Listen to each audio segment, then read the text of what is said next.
สบายดีทุกคนสบายอีกเทื่อหนึ่งเนาะมื้อนี้หลังจากที่ผู้ค้าไปเบิ่งบอนผู้ค้าอยู่นี่เนาะ10 ปีศาสตร์บ่เคยท่วมนะพี่น้องเนาะแต่วันที่1หาวันที่2ปี2025เดือน10เนาะ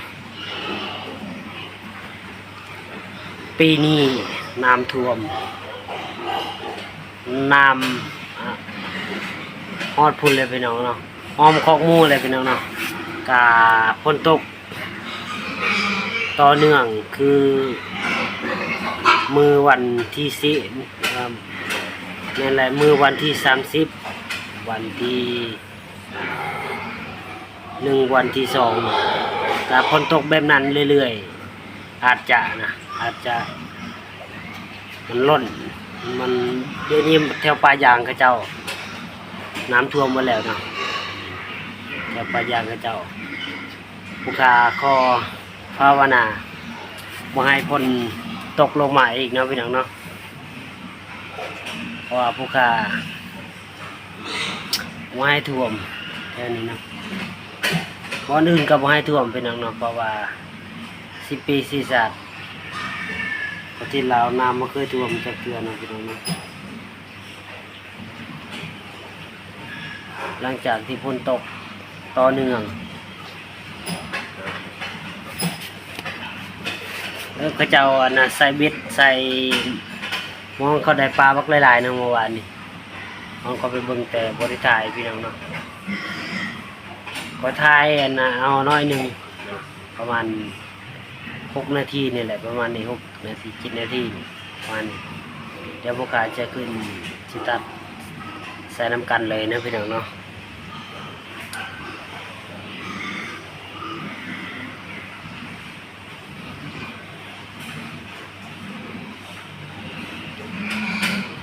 น้ำท่วมอยู่ทางใด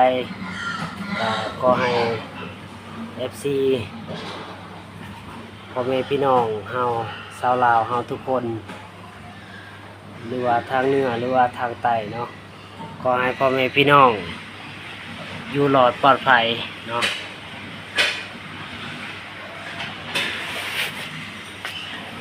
ขอให้พี่น้องสุขภาพแข็งแรงเด้อให้ระมัดระวังผู้ใดที่อยู่ไกลแม่น้ำเนาะแม่น้ำมันยังก็แล้วแต่นะพี่น้องเนาะแม่น้ำคลองหรือว่าแม่น้ำสีก็แล้วแต่นะพี่น้องเพราะว่าเราต้องเตรียมตัวเนาะเพราะว่ายามนี้ฤดูฝนเลยเนาะ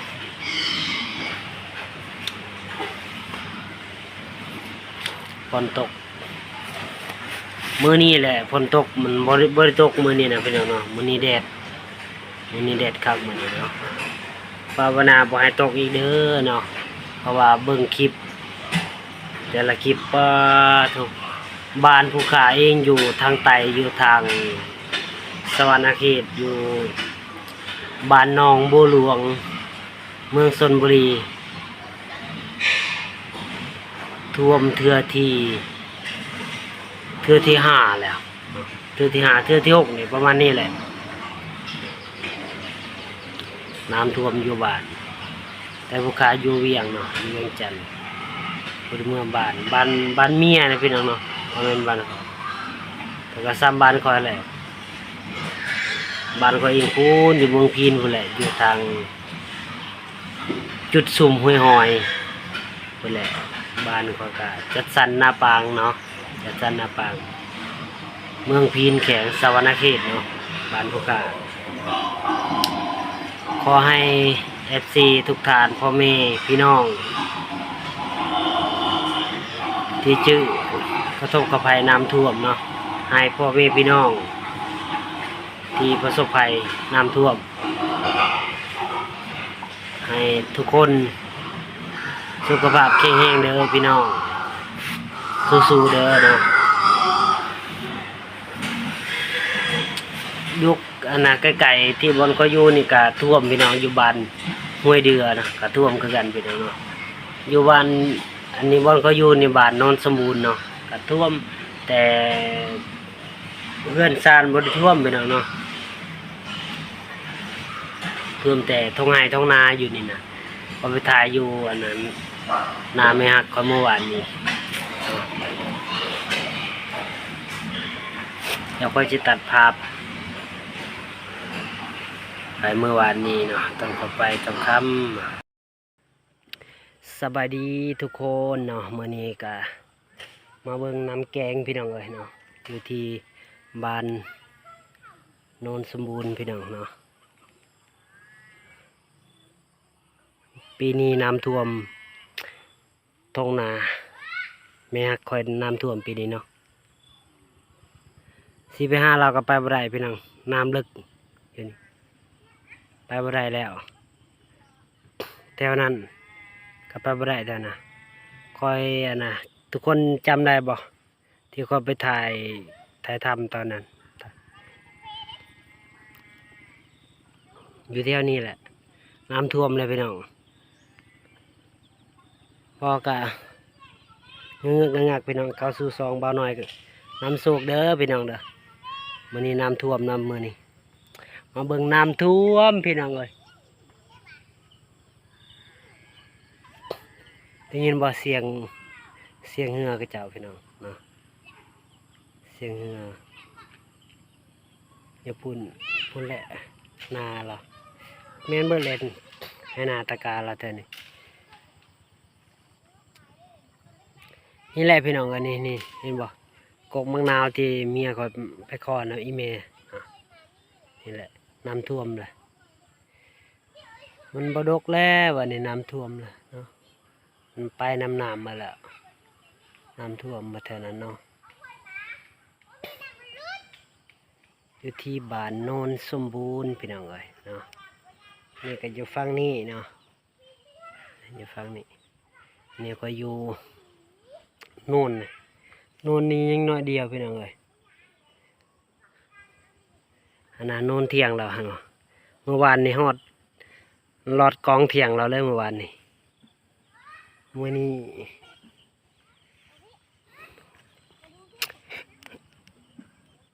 ก็เป็นกำลังใจให้พี่น้องที่ประสบภัยเด้ออยู่ทางเหนือที่น้ำท่วมหลายๆมงหลายๆบอนหลายๆบอนเนาะให้ระมัดระวังผู้ใดที่อยู่เข็มแม่น้ำซีเนาะเป็นกำลังใจให้เด้อไซเบ็ดนี่ไซเบ็ดเพียกนี่ทึกได้พี่น้องเอ้ยนี่เนาะก็มีเหือนี่ไซเบ็ดเพียกนี่เนาะ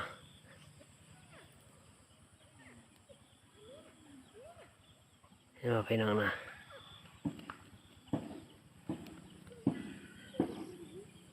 อย่าลงมาเด้อจะน่ะตกน้ำเด้ออยู่หันแม่ไปพุ่นบ่ต้องมาพี่พ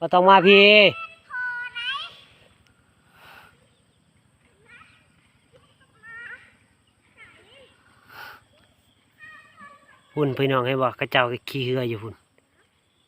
กระเจ้าขี้เหือเนาะพี่น้องพุ่นอยู่พุ่นไปเห็นคลิปนี้ก็อย่าลืมกดไลค์กดแชร์ให้ในเด้อพี่น้องเด้อมื่อนี้มาถ่ายเมื่อวานนี้เมียเขาว่าไปมาเก็บหอยอยู่นี่เนาะมาเก็บหอยพอมีบนเก็บแล้วเมียเขาว่ามีแต่น้ำท่วมนี่ก็เริ่มลงเลยนะพี่น้องเนาะเห็นว่าน้ำไหลเห็นบ่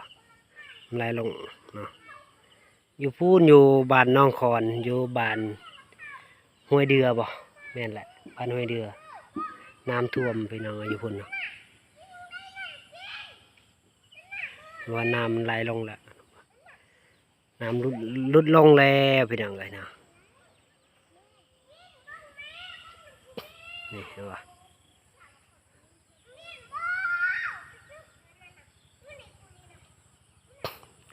เสียงเรือเสียง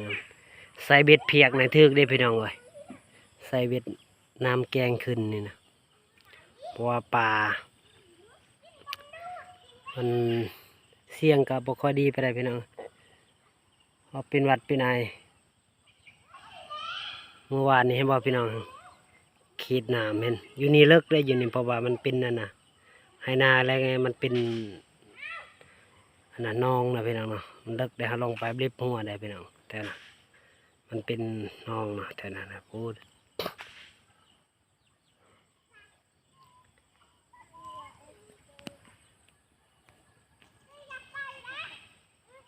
เป็นวัดเป็นไอเสียงกะแหบๆหน่อยหนึ่งกะขอโทษขออภัยนำหลายๆได้พี่น้องเด้อ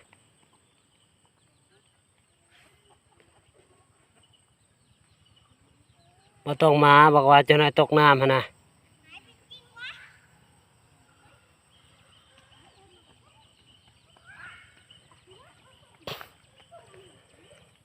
ว่าสิมาเบิ่งเมื่อวานนี้บ่ได้มาซ้ำพี่น้องเลยเนาะ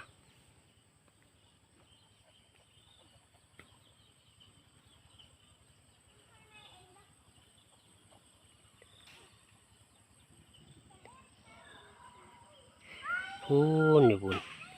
มีเหือนี่คักเลยพี่น้องเอ้ยมีเหือนี่นะใส่เบ็ดใส่มองได้ปูได้ปลาได้พี่น้องเลยฮันเดเดเข้าเจ้าใส่เบ็ดเลยเข้าเจ้าเห็นยังวะเห็นว่าพี่น้องนะเห็นว่าเห็นว่าอยู่กลางน้ำเห็นว่า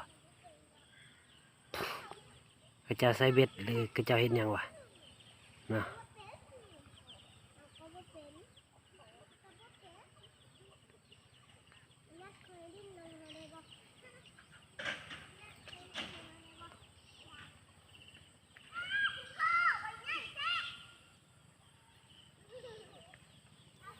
นี่เข้าเจ้าใส่เบ็ดใส่หยังกับบ่ฮู้เนาะน้ำมันลงแล้วพี่น้องเลย น้ำลงแล้วพี่น้องเอ้ย